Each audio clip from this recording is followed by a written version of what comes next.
It has been 2 weeks, I know, but with Memorial Day coming up, the end of the school year, I just couldn't film a video. There was too much going on. I could barely make it through May as is as a mom, and those of you watching who are moms totally get it. Just is a chaotic month. This is the first year that my son has been in preschool, and it's been great, but also just a lot to manage. So we are back, and I will probably be filming 2 to 3 videos this week and trying to get back into the swing of things and not get too overwhelmed by this. But it's been really fun to catalog what I'm reading, to kind of look back even at past videos and just think, wow, I've read a lot this year, and being able to talk about it on YouTube and talk through the booktube community, make some new friends along the way. It's been a really fun time. So my pour today is just coffee. It's just basic, but I was real tired this afternoon and I just need that pick-me-up. So cheers. Okay, so today's video is very simple. It's May 31st. So I figured let's do like a catalog of all the books that I've read in May and talk about them, talk about ratings, good things, bad things, or just things that happened in general this month. Let me just say, this is probably the month that I read the least amount of books. I really tried to squeeze in a 6th book and even talked about it on my Bookstagram account yesterday, saying, I'm gonna read a book today and do like a 24-hour reading challenge. I can do it, but I am just not gonna do it. I'm gonna film a video instead and kind of take a break. I felt like this past week alone, I had only read 3 books by that point and was just like, let's sprint and try and get as many books read. So I am feeling the reading fatigue today, and just know that I need a break, and that's okay too. But I still read really massive books. I almost finished the Throne of Glass series. So we're going to talk a lot about Throne of Glass today. And I have the final book, Kingdom of Ash, to read. That is my goal, to read that book in the month of June. I don't know when. I don't know if it will be one that I round out and finish at the end of June, because I have several books on my bookshelf that I really want to read and get to. And one of the books, or one of the videos that I'm filming for June, has to do with reading diverse authors, because this month is Juneteenth, and that is something I really want to talk about on this channel and really discuss kind of my journey as well as to trying to find diversity in reading. Okay, so as I was saying before my son interrupted me, which that's just mom life of anything, and it's my first priority is my family. So back to what we were talking about before I got interrupted. So June, I am actually planning on doing a video. I'm going to film it this week about reading diverse authors and my journey, how that's really important to me. And so especially in June and July, you'll kind of see some of that come out, because there are some authors on my bookshelf that are people of color whose books I have bought and just haven't had a chance to read yet, with the long list of fantasy that I have been reading lately. So let's now kind of get back into what I read in the month of May. Spoiler alert, half of it is fantasy and half of it is Throne of Glass, which, let me tell you something, I am kind of starting to understand why some people don't want to put stock into Throne of Glass. I really am. I'm giving them a little bit of a leeway, because the first 2 books when I started this series were quite a bit of a letdown rereading the second time. I can understand why some people just get really overwhelmed with it and they don't care for the plot. It's not exciting. But then once you get to like the really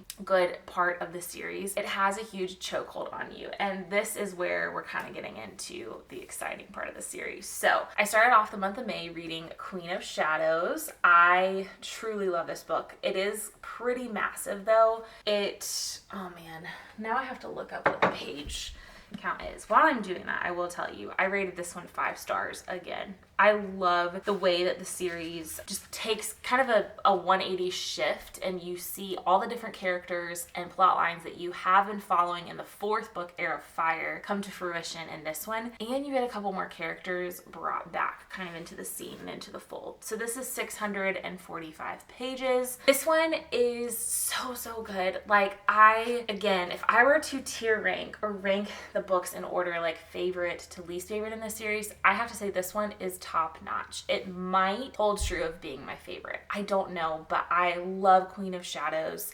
Without trying to give too many spoilers away, we have our main character in this book, Aelin Galathinius, and she is trying to bring up an army, get control of the word keys, and also allow magic to come back in to the country and to get back to her roots in Terrasen one day. And in this book particularly, you find alliances being built. You find her reuniting with characters where their leaving each one another was not on good terms, and she's having to navigate that. She's having to figure that out while also introduce them to another pretty big deal character, Rowan, in this book. And amidst all of that, you have the politics, the intrigue, you have all of these different alliances and bridges being built in this book, and I think that's why so many readers, like myself, enjoy Queen of Shadows, and it's so good.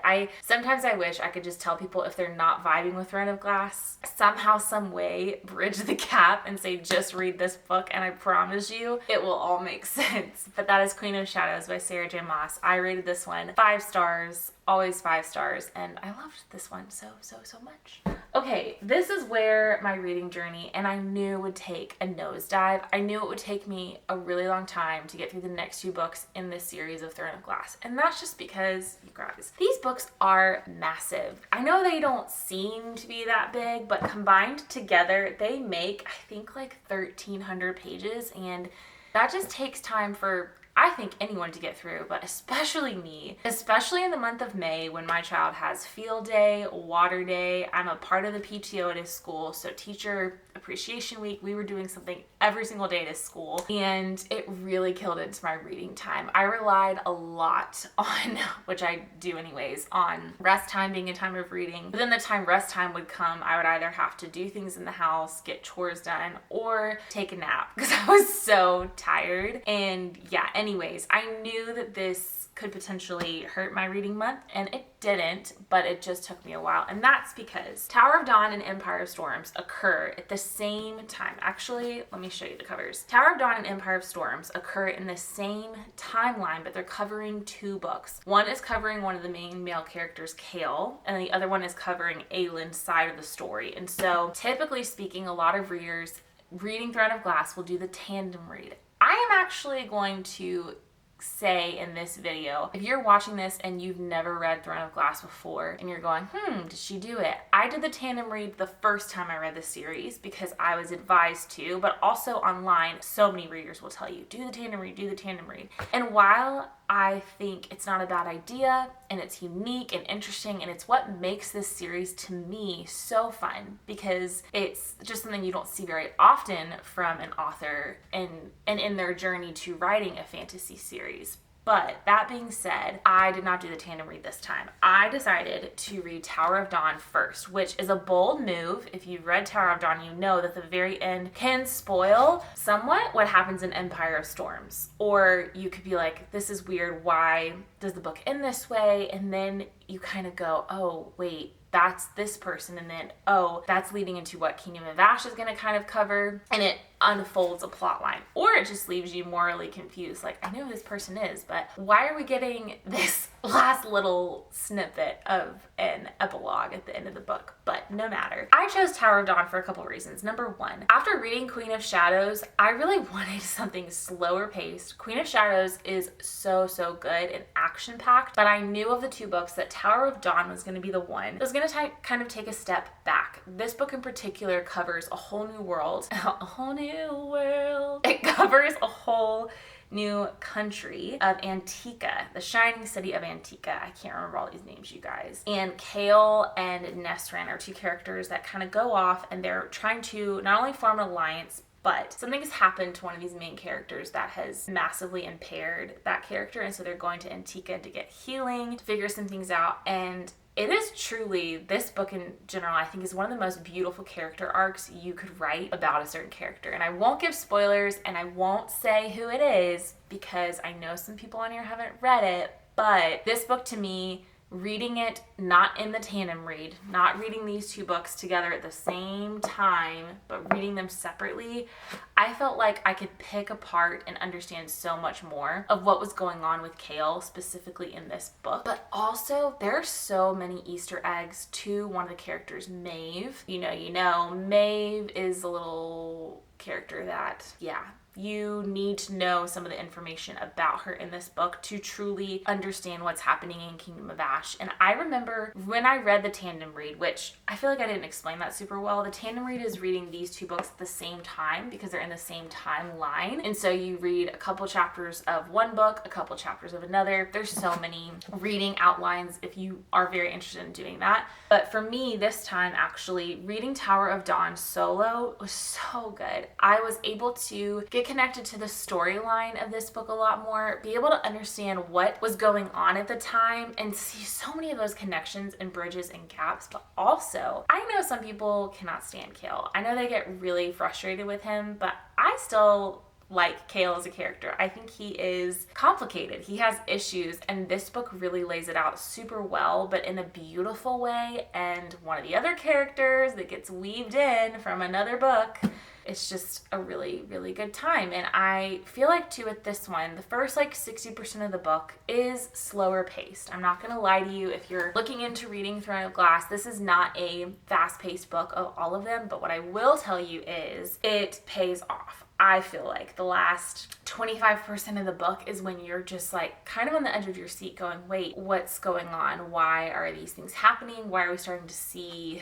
reoccurrences of one of the issues in this book? So I really like Tower of Dawn. I rated this one 5 stars the second time. The first time I read this, I rated it 4 because I think I just struggled in the tandem read being able to pull apart what was happening. And for some people, the tandem read gets them through Tower of Dawn and they think, oh, it's boring. But I actually really enjoyed reading it solo. And I honestly recommend, if you're wanting to take your time through Throne of Glass, read it separately. Okay, next up I did Empire of Storms. I knew that this one was going to be way more action-packed, and it is. I think what is tricky about Empire of Storms is you are following 3 main storylines, or maybe 4. You're following a lot of storylines, and a lot of characters are interconnecting, interspersing. You can't really tell who's the good guy, who's the bad guy. Are they gonna change their side or change teams? You don't really know. And I think that's what makes this book interesting, and one where I wouldn't say it's necessarily my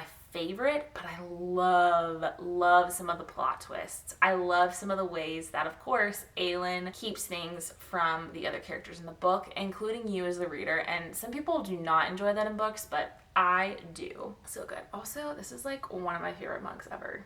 It's my chicken mug, and I absolutely love it. Okay, moment for the book. I don't know if I did this with Tower of Dawn.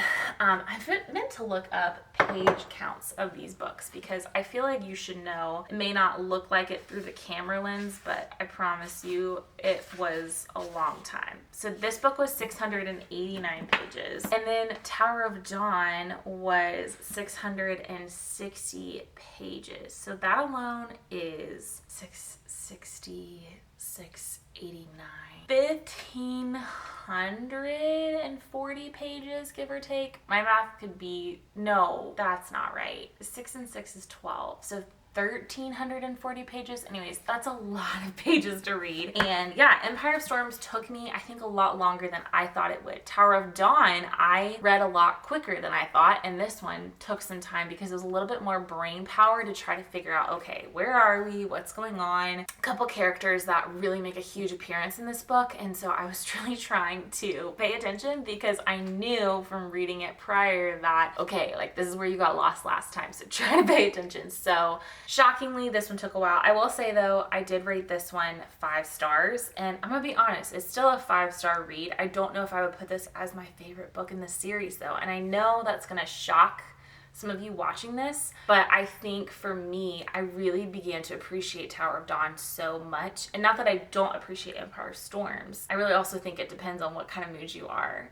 when you're reading these books. But that was the 3rd book I read this month, Empire of Storms. And to be honest with you, as I'm even looking at this now, I'm going, you're being way too hard on yourself. You don't realize how many pages you read the first half of May. But alas, we made it to the last week of May, and I think it hit around May 24th. Yes, I guess a week ago from today. It was May 24th. I had just finished Empire of Storms, and I remember thinking, I don't know how this is gonna go. I don't know how this month is going to pan out. I could maybe fit in one more book, but I was trying to take a breather, but also ask myself, what do you want to read? What are you in the mood for? What's something that's going to help you kind of get back into reading life again? And I remembered I have a book club meeting coming up, and we're gonna meet every 4 to 6 weeks. Each person in our book club picked a book, and I picked the book Book Lovers, which is the first book that we are reading together and meeting in June. And that was the book I picked, Book Lovers by Emily Henry. And I have to say, I realized, I need to read this book, but also I was really, truly, really excited to read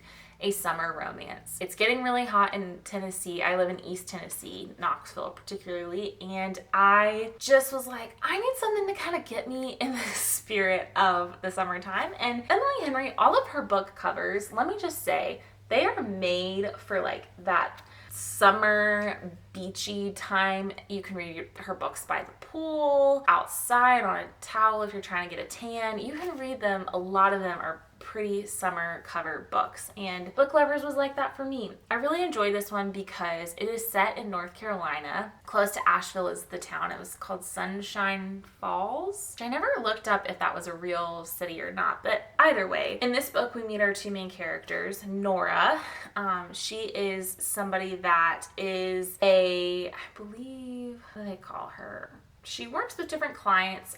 She's a literary agent. So she likes to work with different clients as they're trying to get their books published, and she's finding editors for them, all of those things. But secretly, she wants to be an editor one day herself. And she meets an editor named Charlie. He is a brooding, very nerdy, bookish editor, and they do not have a great first impression meeting. It goes pretty rough, and the book starts off with the first chapter being 2 years prior to when the book actually takes place, if that makes sense. So she doesn't have a good meeting with him. 2 years later, you find Nora kind of back in this place, and her sister have had kind of a rocky relationship. They're both walking through immense grief, the loss of their mom, and her sister, Nora's sister, whose name is, I'm not good with names in books, Libby. Her sister Libby says, hey, we should go on a trip. We need to do a girls' getaway, and we should go on a trip for 1 month, which is a little funny to me reading. I'm like, who could do that? But I guess if you are a literary agent, you do have flexibility in your job more than Nora thought. So they go on a trip for 3 weeks by themselves. The 4th week, Libby's husband and kids are going to come up. And during that time, we see Nora and Libby rekindle their sisterhood friendship. Now, I have to say, I'm not used to most romance books covering other relationships in the family, but I really enjoyed that in this book. I thought it was unique. It was interesting.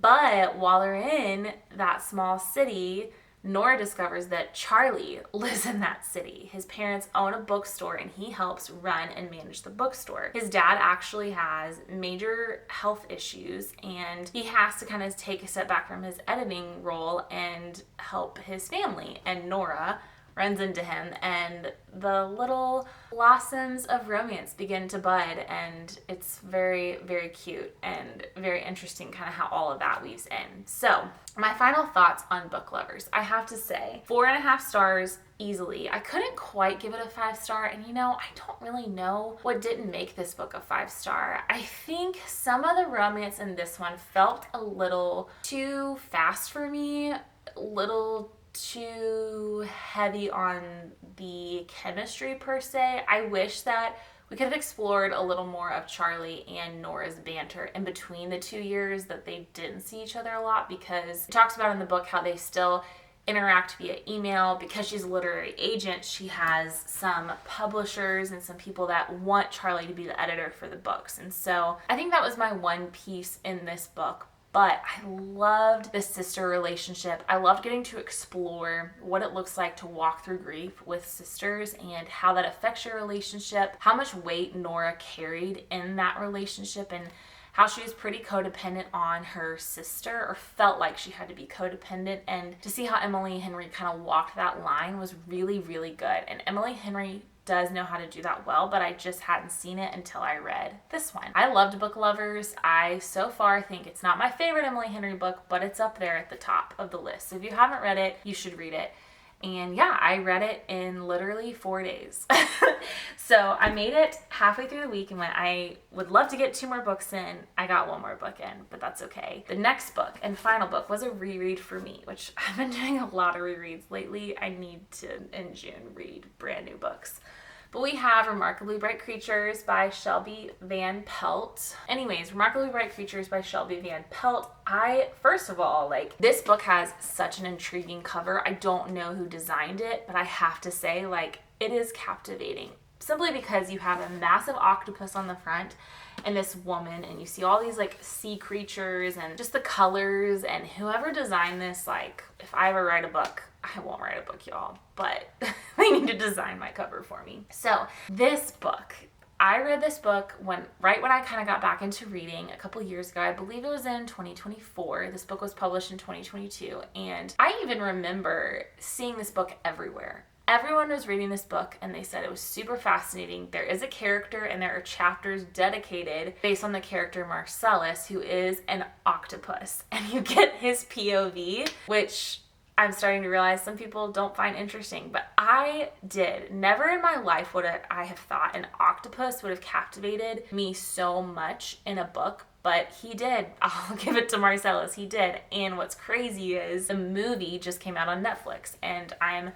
hosting a girls' night, a mom's night, and we're gonna watch the movie, make themed charcuterie boards, drink some cocktails, enjoy it. And so this was Remarkably Bright Creatures, and I really wanted to reread the book before watching the movie. I had kind of a similar experience with Project Hail Mary, where I saw the movie was coming out and going, I should read this book and then go see the movie, and had a grand time doing that. So I wanted to do it again with this book. This book, Remarkably Bright Creatures, it obviously has an octopus in it. It's about a character named Tova Sullivan. She is a widower. She also is walking through lots of grief in this book, but she also cleans an aquarium. She is the custodian at the aquarium, takes her job very seriously, and also has found that she's made connections with all of the different sea creatures, but specifically Marcellus, the octopus. This octopus and her have conversations every night when she cleans the aquarium, and Marcellus knows a little something about her life. So Tova's son, Eric, died in a very tragic way, but there's still mystery around it. Tova doesn't fully understand what happened or what occurred, but Marcellus, the octopus, does. And so that is just a very unique perspective and interesting. And even in the midst of this book, Tova meets a kid named Cameron who is trying to figure out his life, trying to figure out who his family is. He knows nothing about any of his family roots. His dad, he doesn't know who he is, and he's on a hunt for that. And Tova and Cameron make a connection. And then you have other characters like Terry, who owns the aquarium, Ethan. You have the Nitwits, who are some of Tova's friends that she meets with. And this book just holds for me such a cozy mystery, but also beautiful story walking through grief. I will say, I don't think you would enjoy this book if you're wanting something fast-paced or you need to get out of a reading slump. I don't know if this is the book for you. It could be, but I'm not saying I would 100% recommend it. I actually have a friend reading this right now, and she's highly considering DNFing it, which makes me really sad, but maybe it's just not the book for her, or maybe it's not the time for her to read it. I remember reading this book and kind of going through my own beginning journey of grief. I won't talk about this much on this channel, but to give a little bit of context, my husband and I have been trying for a second child for a long time, and that brings about a lot of grief. And for me, reading this book, Shelby Van Pelt, by the way, this is her first book that she's ever published, and the way she explains and talks about grief and what Tova is going through and processing with an octopus, mind you, is really beautiful. And I get emotional. I teared up finishing the book again. I sobbed 2 years ago reading this book. I never would have thought that it would have just made me as emotional as it did. But this book holds a really special place for me, and I love it. And I think if you're someone that is looking for a unique short book, that's what I like about this book, is it's a little over 300 pages, which was really nice. And I read it so fast. I read it within like 3-4 days. I finished it yesterday, Saturday, and I really love this book. So I again rated this one 5 stars, but it's been a 5-star book for me for a long time. So that is Remarkably Bright Creatures by Shelby Van Pelt. Okay, so these are the 5 books that I have read. Hold on, this is gonna be, here we go. These are all the books that I read in the month of May. It's quite a lot, honestly, and it's a lot in terms of page counts. I really truly wanted to read 6 books this month. That's been my goal every single month, but you know, some months you win, some months you lose. So, these are all the books that I read for the month of May. I hope that you enjoy this video. I hope that not only does it inspire you to continue reading even when certain months are slower than others, but also that you maybe found a book that you might want to try and read. I would love it if you could like this video, if you could subscribe to my channel if you're interested in more content and following along for more content, and then finally comment down below the books that you read this month. I would be very interested to know, and if you have any opinions of the books that I read this month, let me know too. So thanks for joining. Pores and Pros. Cheers.